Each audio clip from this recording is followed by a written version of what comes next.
Alright, with this one we got the keys paired already. Sitting over there, one's in the ignition.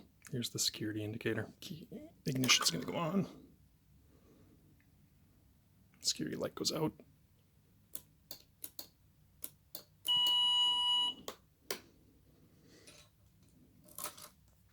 Put the other key in.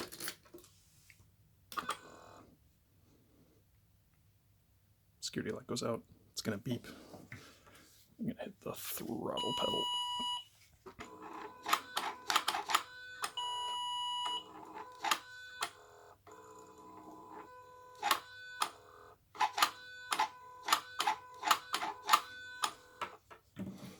Yeah. Starter relay's clicking just fine. That's both keys. I already tested the other PATS ring. Nothing was working. So I box that thing back up and just using mine at the moment. So keys are paired. Throttle body opens with my pedal. At the moment, looks all good.